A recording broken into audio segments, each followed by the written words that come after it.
You don't want to be with us? Come on. Why don't you want to be with us? All right. You know what if you stumble coming up the stairs? So I brought these because sometimes it's hard to see the. Well, we can't see it all from up here. All right. I'm gonna turn my phone off. We just can't believe we're burying our souls like I know. It's okay.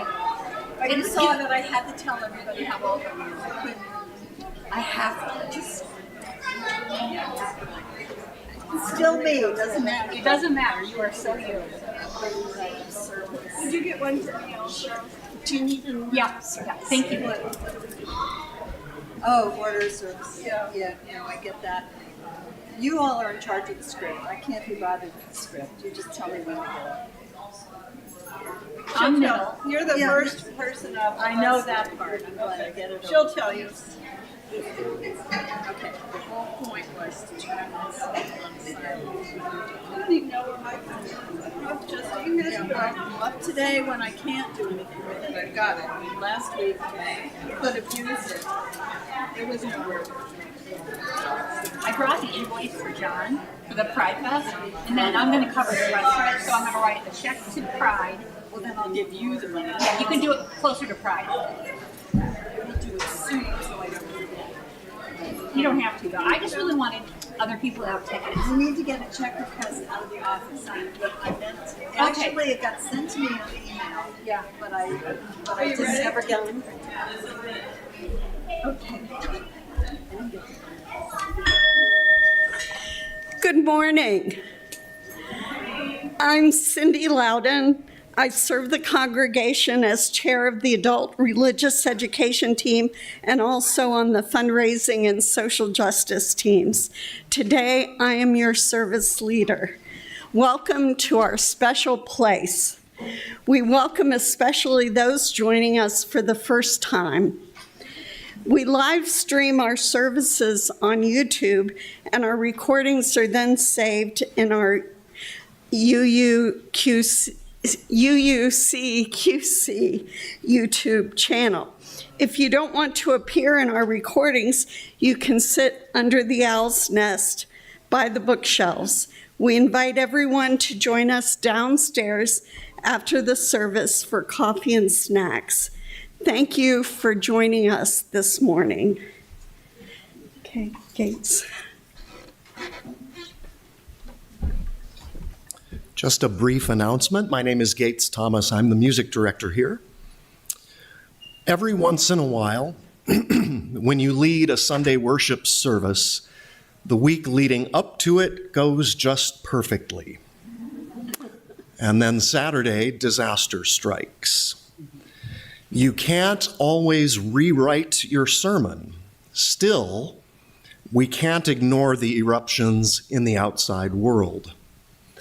Last week, Pastor Michelle talked about Mount St. Helens, lava, destruction, ash, and rebirth. There may be no words adequate for the molten lava of emotions many of us are feeling this morning. No words of comfort, no words of advice that could satisfy, for our situation is decidedly unsatisfactory. We are in that difficult moment where the old is dying, but the new cannot yet be born. All we can do, all we have left, is each other. Here this morning, we can at least acknowledge the turbulence, double down on the importance of human connection, and agree to look out for each other. Amidst the world's cowardice, mendacity, and evil, the practice of compassion is an act of liberation and defiance. It was not possible or practical for Cindy and Kathy to completely rework their service in light of yesterday's events, but for the prelude and offertory this morning, I thought a more somber mood was needed. So the updated titles will appear on the monitor.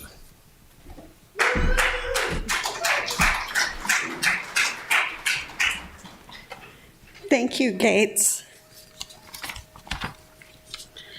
As we listen deeply to each other's difficult stories with tenderness and trust, we descend into the longings and learnings, hopes and fears of the humanity we share. Let us drink from the stories that sustain us all. And now, as Lisa lights our chalice, let's all... Oh, I'm sorry. Sorry. That's okay.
Thank you, Gates. As Lisa lights our chalice, let's all recite our chalice lighting words, which are printed in our order of service and will be projected onto the monitor. May our attention be befriended, directed, and sustained with this chalice. May we kindle the flame of our attention, not too fiery or wild, spreading without cause or care, not too dim or fading, unfocused and ineffective, but like a cheerful cook fire and a cozy hearth, like a comforting candle, flickering yet steady. May our attention be befriended, directed, and sustained for the betterment of all humankind. And now, please rise in body or spirit for our opening song, number 18 in the gray hymnal, What Wonders Love. The lyrics are in your order of service and projected on the monitor.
In the spirit of love and fellowship, we now greet the holy in our midst by briefly greeting those around us, especially those we do not know.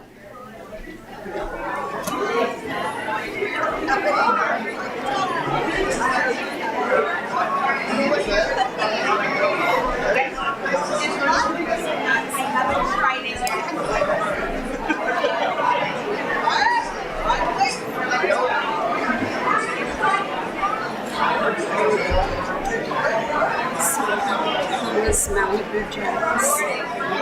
It was funny. It was cute. It's quite a place. I've never been inside. It looks very fun. It was fun for them. They have twins and a girl, so they have 3 people, and there's only 2 of them, during the play area thing. And so I was watching the little girl because they couldn't. I only had one child, and I could keep my beady eyes on her all the time. And then when Cyrus and Sabrina were kids, it was like they were 4 years apart, so there was that, I've never had to deal with 3, that are 2 years apart. It's like, so I think I was pretty useful for them.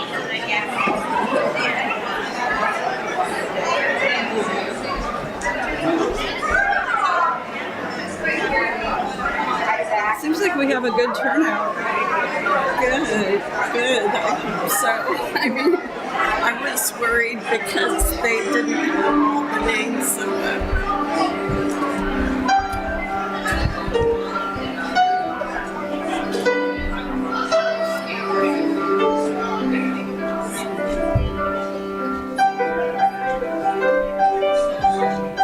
While the children want to come up?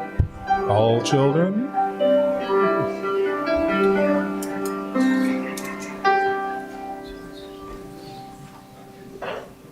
All right, good morning, everybody.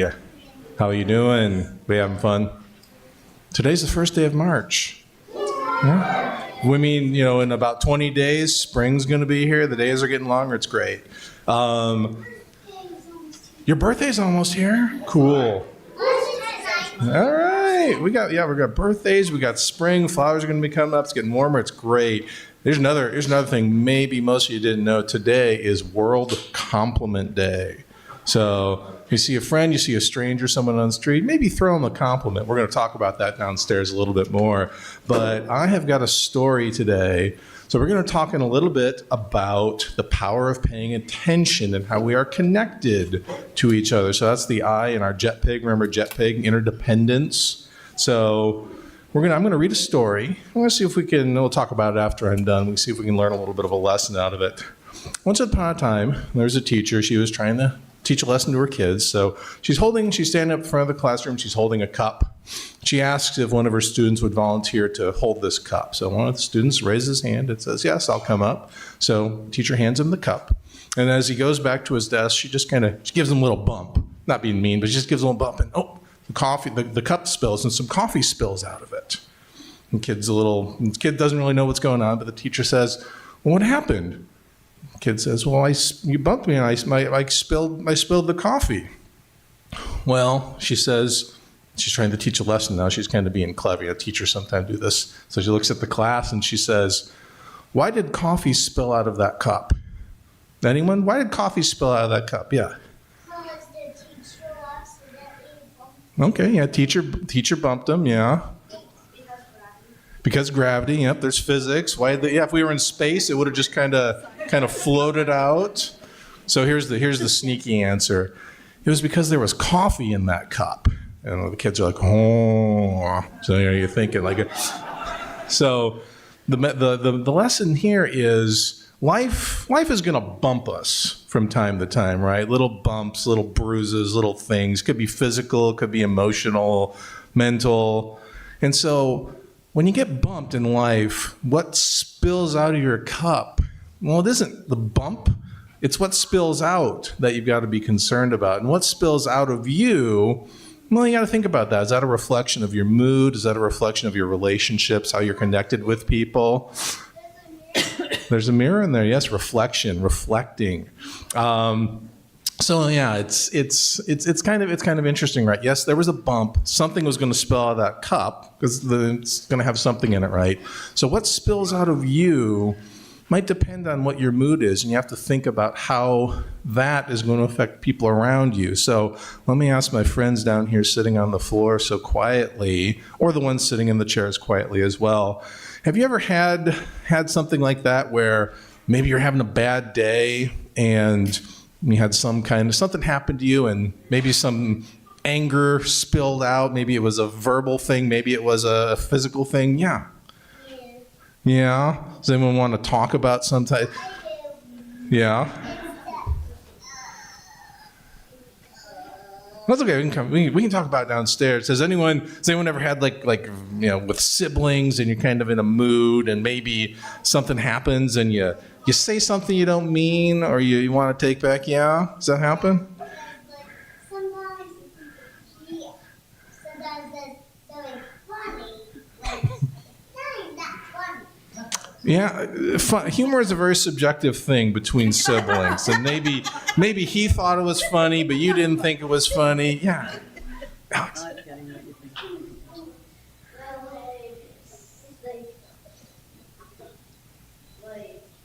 my brothers used to get me really angry. Yeah. So sometimes maybe some of that spills out back verbally. So, this is the part of growing up. This is the part of life, and being able to see those things in us, and maybe being able to stop that bad anger from spilling out. Maybe the stop from pushing and shoving and bad words and things like that, and harsh feelings. And so we're going to talk about that some more downstairs. And with that, let's head on down for chapel.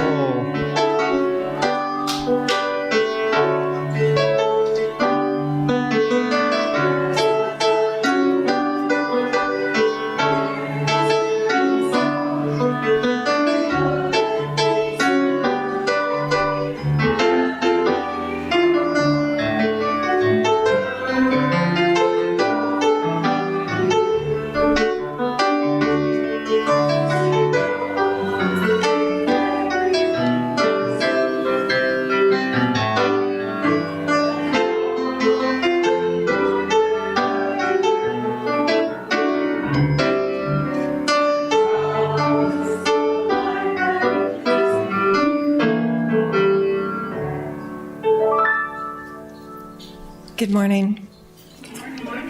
I'm Barbara Thompson, a member of the Pastoral Care Team.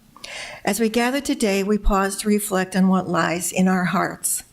In this time of sharing, we take a moment to recognize our personal joys and sorrows and to read from the book of joys and sorrows, those personal life events you have chosen to share with us. And we have a few today.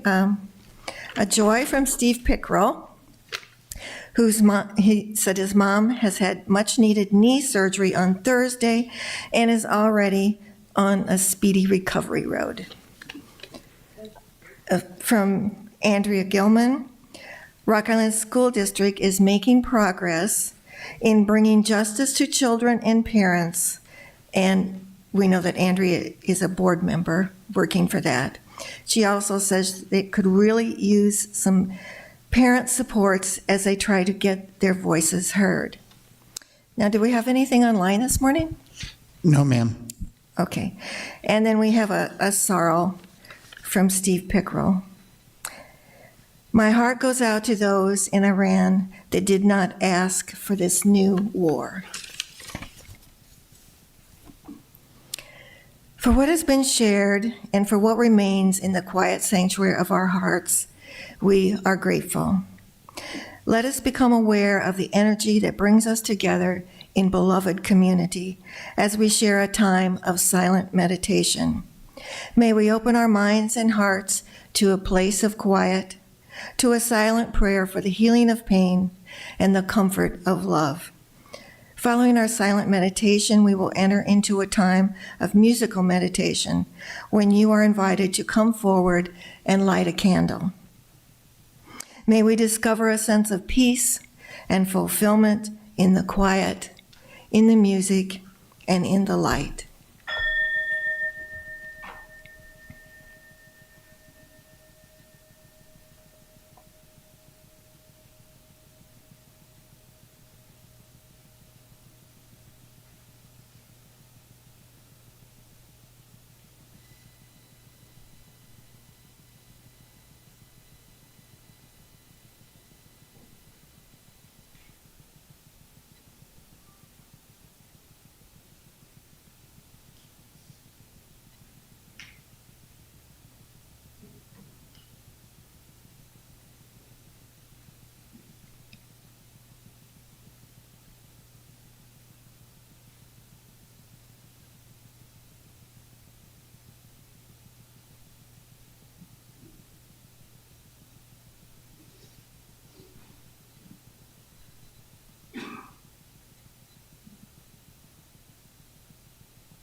And now let us become aware of the energy that brings us together.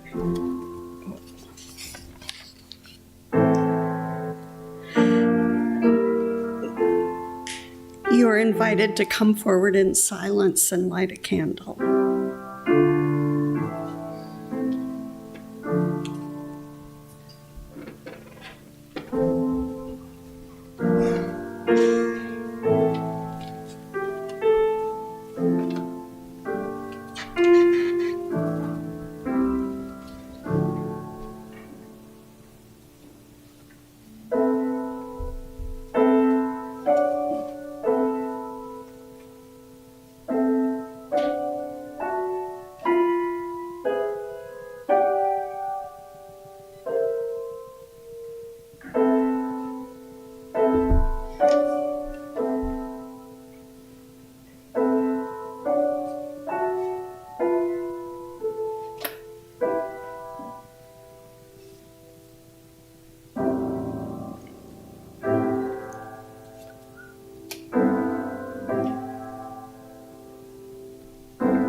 This congregation is a theologically diverse religious community with membership open to all who are in accord with our values, mission, and vision. Our congregation is entirely self-governed by the democratic process. One of the privileges of our free church tradition is to provide all of the financial support for our many ministries from among ourselves. Generosity, therefore, is one of the spiritual values we recognize as central to our personal and our institutional well-being. This month's undesignated plate offering will go towards Kenna's House of Love Incorporated, which is a 501c3 organization supporting single women without children coming out of domestic abuse, human trafficking, rape, trauma, and homelessness. We invite you now to participate in the blessing of giving as the ushers come among you to accept the gifts of the congregation. Please be as generous as you are able.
For all the gifts of time and treasure that you give to this congregation with sincere gratitude, we thank you.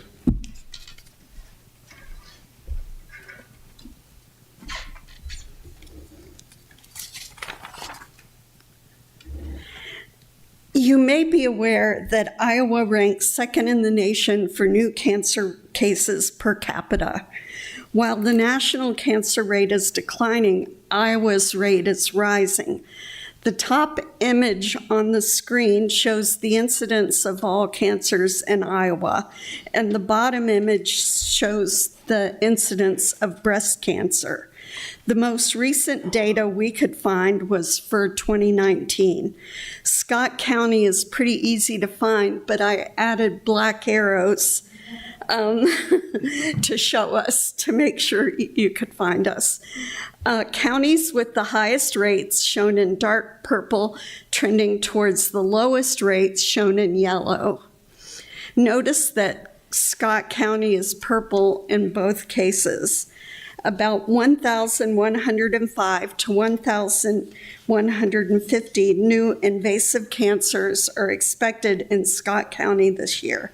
The incident rate of female breast cancer in Scott County, 150.6 per 100,000 people, ranks 19th highest of the 99 counties in the state.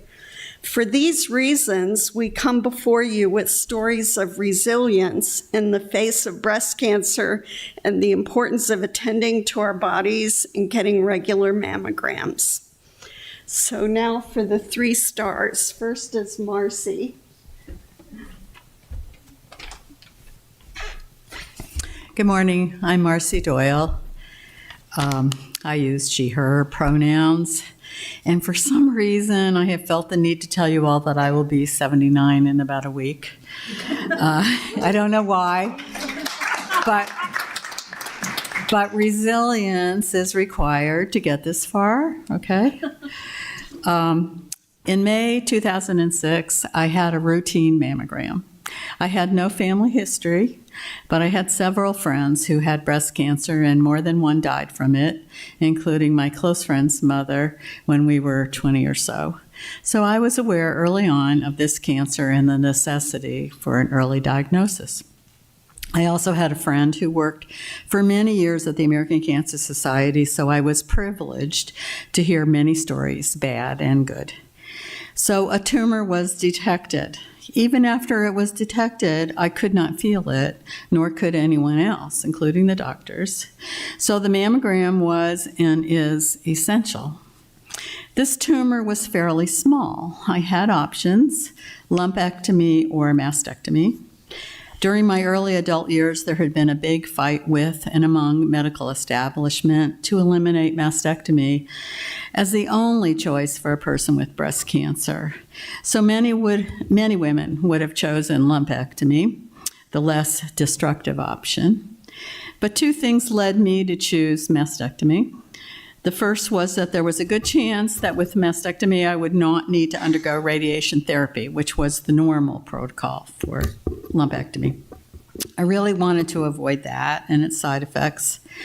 The second was that my surgeon told me of his time earlier in his career when he was serving in the Navy at Bethesda Naval Hospital, where Nancy Reagan was treated for her breast cancer. And Mrs. Reagan chose mastectomy so she could get back to work faster. This is ultimately what I chose as well. After the pathology results came back on my cancer's grade and stage, my oncologist reported that it was slightly over a centimeter, a bit larger than was originally thought. Because the tumor was larger than a centimeter, we might include radiation therapy in my treatment, but it was my choice. I decided to forego radiation and only take the aromatase inhibitor, which translated actually means hormone suppressor, for 5 years. My thinking was that if I did have a recurrence, I still had radiation and chemotherapy in my arsenal.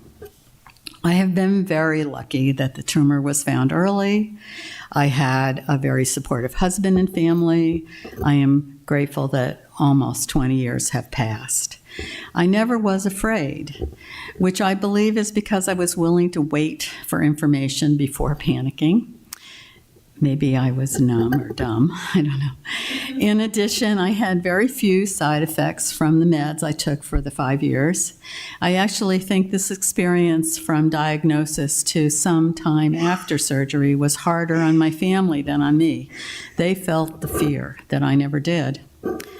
A few more thoughts. Please get mammograms regularly. Don't forget that men can get breast cancer too. And usually, with cancer of any type, you have choices. Okay, now Lisa Campbell will know. See what page it is here. Yeah. Oops. Oh, darn.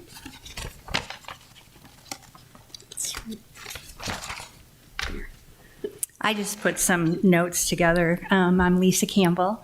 It's a little bit hard for me to tell my story today. It seems a little insignificant with what everyone is going through in the world, all the darkness.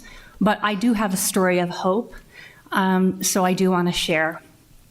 2020 was really not a great year for very many people.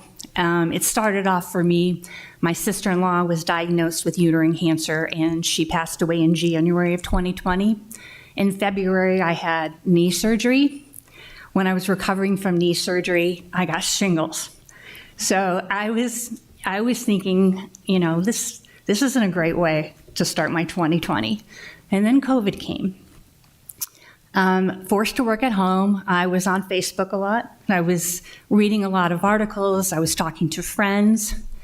It was a universe, God, whatever, that forced me to listen and to listen to my own body. I had no family history. I had no lump. I had no symptoms. I was a past runner. I do RAGBRAI. I eat healthy. There's no way that I could have breast cancer. But there was this feeling I had that I had to follow. So I just moved back to the area, and so I was a little overdue for my mammogram, but it was COVID, and so they weren't scheduling them as regularly.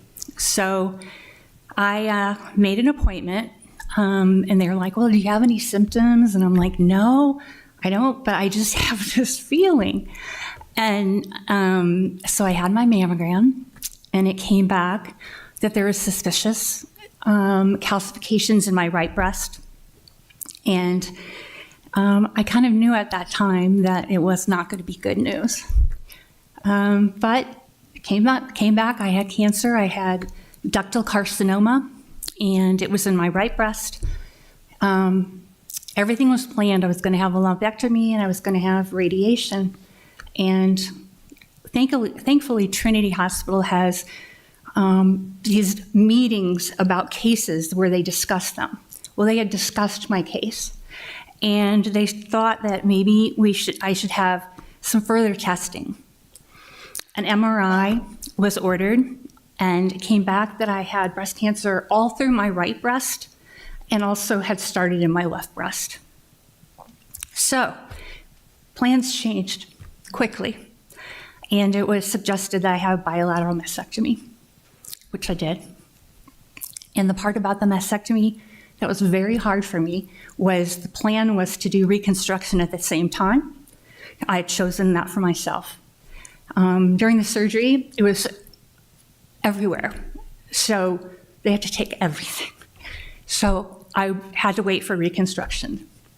The other thing I will tell you is that it was during COVID, and so no one could be with you. You were alone for everything. And what I will tell you, that I never, ever felt alone. I felt the support of people. I felt the love of the nurses, everyone. So I never felt alone, but it was very, very hard. So what I will tell you from my journey is that what I learned is follow the instincts. Advocate for yourself. If you feel like something's wrong, do not give up. Continue to tell your story. Continue to call your doctors. Make sure that you're getting your mammograms. And if you have dense breast tissue, get MRIs. Fight for it. The one thing I did learn, and I will tell you this, that every woman that I knew that had a friend that had breast cancer, they reached out to me. They sent me care packages. They would support me, answer any questions. So you know what I do after my recovery? I send care packages to other women. I advocate for other women. Every day I wake up and go, the universe was telling me something. They were telling me you need to continue to make a difference. And that's what I do every day. Please get your mammograms. Please advocate for yourself. That's my message of hope today. Thank you. Okay, and now we have Kathy.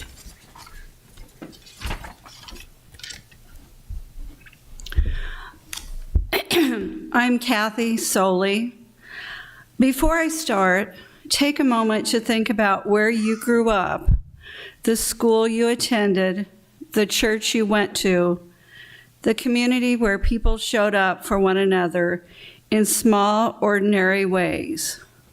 That place lives within you. You don't remember the past as a list of facts. You remember it through your senses, smells, sounds, and textures that return without warning. Sometimes all it takes is closing your eyes, and suddenly you're there again. Not just remembering, but feeling it. For me, it was a farm, and if I close my eyes, I can almost smell the alfalfa in the field, and I can still feel barn cats winding around my legs as I tried not to trip while carrying their food to their dishes. Soft, mewing cats acting like they hadn't eaten in ages, even though they never missed a meal and received kitchen scraps throughout the day. What I didn't know then, and what none of us really knew, was that the same place that gave us so much could also quietly take something away. It took decades for that truth to show itself, and that's why I'm here today sharing this story with you. I grew up on a farm in Nebraska in the 1950s. It was a simple, uncomplicated life rooted in hard work, community, and deep love for the land. It was an innocent time when we didn't know what the future would bring. Farmers routinely used dangerous chemicals with no warnings, no protective gear. It wasn't unusual to drive down country roads through thick fogs of pesticide and herbicide sprayed from crop dusting planes overhead or drifting from tractors and machinery in nearby fields. We breathed it in, it settled on our clothes, our skin, our homes. We drank it in our well water. No one thought about it. In fact, we welcomed all this as progress and better ways to grow our crops. Fast forward 50 or 60 years. Those farm wives, women who cooked the meals, raised the children, worked their gardens, and held families together, began receiving devastating diagnoses. Breast cancer appeared again and again, spreading across pastoral communities like a quiet shadow. It cast a pall over the farm life we loved so deeply. My mother was one of those women. She was the kind of person who took care of everyone else first and herself last. She ignored her own symptoms because someone else, a daughter, a grandchild, a neighbor, and especially my dad, always needed her more. By the time she was diagnosed, it was late-stage breast cancer. For 7 long years, she fought with everything she had: painful surgeries, repeated rounds of chemotherapy, radiation, medications. She endured it all to stay alive for us. And when the fight was finally over, we had to say goodbye. But she left me with a message, one I carry with me every day. She told me to listen to my body. She told me to take care of myself, and she told me to never skip my mammograms. In 2007, I heard those words echoing in my mind when I was diagnosed with breast cancer. I had surgery followed by radiation, and I was declared cancer-free. I was grateful, I was cautious, and I kept listening. Then in 2022, I was diagnosed again, this time with triple-negative breast cancer in the other breast. This is a very aggressive cancer, the same one that my mother died from. It was a shock, even after everything I had been through, but it was caught early, and because of that, I had options. I made it through the chemotherapy, the surgery, and the radiation, and today I follow every protocol to stay healthy. I trust my medical team completely, and I move forward with a positive attitude, but also with a commitment I didn't fully understand when I was younger, because I take care of myself, for my family, and for my friends. My mother's story is one of resilience, but resilience should not be our only defense. I worry deeply about high cancer rates in the agricultural communities. Too many stories echo my own. Too many families have empty chairs at the table. Too many people accept cancer as inevitable instead of asking why. So the question becomes, what do we do now? First, we listen to survivors, to families, to farm communities who have lived this reality for generations. Their experiences matter. Second, we invest in research that examines long-term environmental exposure in agricultural settings. The chemicals used decades ago may still be affecting us today. And what and how are toxic substances used today? We need transparency, accountability, and data. Third, we prioritize education and prevention. Early detection saves lives. Mammograms save lives. Access to screening, especially in rural communities, must be treated as essential, not optional. And finally, we advocate for healthier farming practices moving forward. I still love farm life, I always will, but loving something means being able to look closely at it and to protect it. On a farm, you learn quickly that care matters.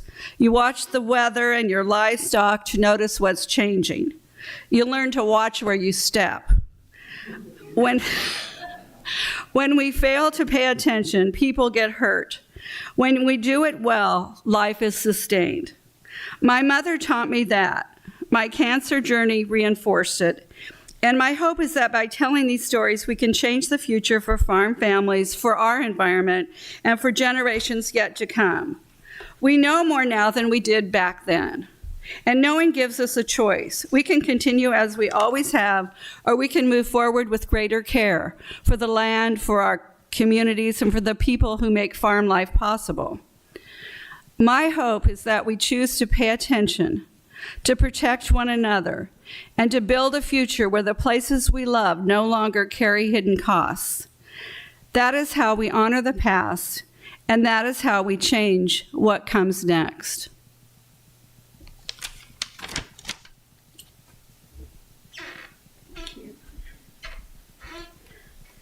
And thank you to these three superstars for telling such intimate stories. And also, I want to point out that Soul Matters theme for February was resilience, which these three certainly exemplify. But March's theme is paying attention, and all three of these wonderful women paid close attention to their bodies. So it fit right in. Another thing that I want to mention is that Ken Crokin, who is an Iowa legislator from the district that includes Central Davenport, is going to talk to us next week at 9 o'clock before services downstairs. So if you're interested in finding out what's happening in the Capitol regarding this high rate of cancer, please come and ask Ken questions. They just had the funnel, I believe it's called, where they accept a lot of different proposals for bills and stuff. So he has a lot of good news for all of us. Okay, so please rise in body or spirit for our closing song, For All That Is Our Life, number 128 in the gray hymnal. The lyrics will appear on the screen.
Please remain standing as we extinguish the chalice and join in the unison reading.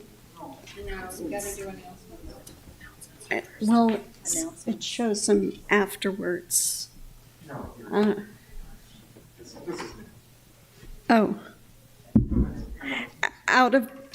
Okay, announcements first and then. We're good. Good morning. My name is Ann Harrington. Today I come to you as part of the stewardship team, specifically the pledge drive portion of the stewardship team.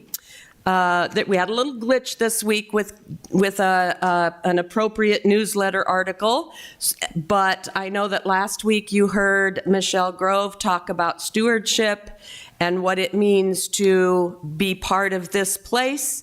You heard a testimonial also from Lori McCullum, our board chair.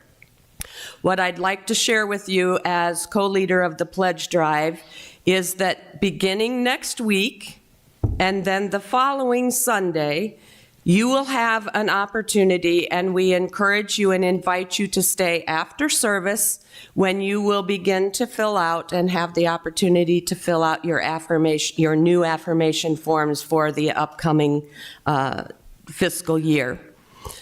Think about what this place means to you and give back what you can. We appreciate everything, but I want to encourage you to be here next week and or the following week for that.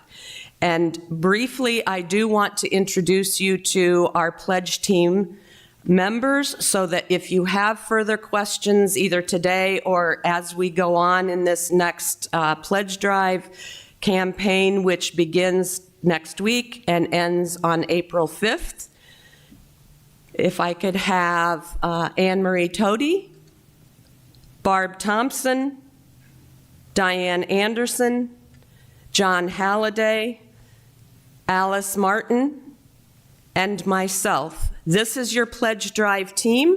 They are willing, they are able to help you with any questions that you might have. So please be sure to be here and look for more information. Thank you.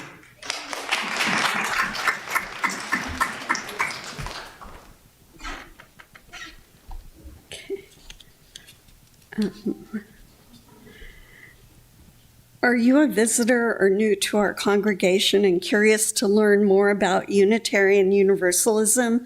We'd love to get to know you and share more about who we are as a community. Please join us today after the service at 11:30 in the boardroom for an informal, welcoming conversation. A friendly reminder that the deadline for articles for the newsletter is Wednesday at 10 a.m., and for the Sunday script, the deadline is Thursday by 9 a.m. Finally, let me draw your attention to the additional announcements printed on the back of your order of service. Okay, closing words. This is a poem called Impossible Generosity by Rosemary Watola Tromer. I want to give you what I could not give you, a world where there is no hurt or grief. Because I cannot give you this, I want to give you the certainty that you can live fully in a world where there is hurt and grief, that you can meet what is most painful and at the same time towards what is beautiful. I want to give you the belief in your resilience, want you to know yourself as a flower that grows more vigorously after it's been cut back. Okay, and I'd like to leave you with the words of Reverend Scott Taylor, The Power of Pause. The work ahead demands much, and so vigilance is a must. But don't forget to pause, friends, for it is from grounded hearts and inner stillness that the vision to see clearly and the strength to repair the world arise. Okay, now we'll extinguish the flame and I'll go back to out of the darkness, light, out of the light, warmth, out of the warmth, joy, out of the joy, togetherness. We extinguish this flame, but not the light of truth, the warmth of community, or the fire of commitment.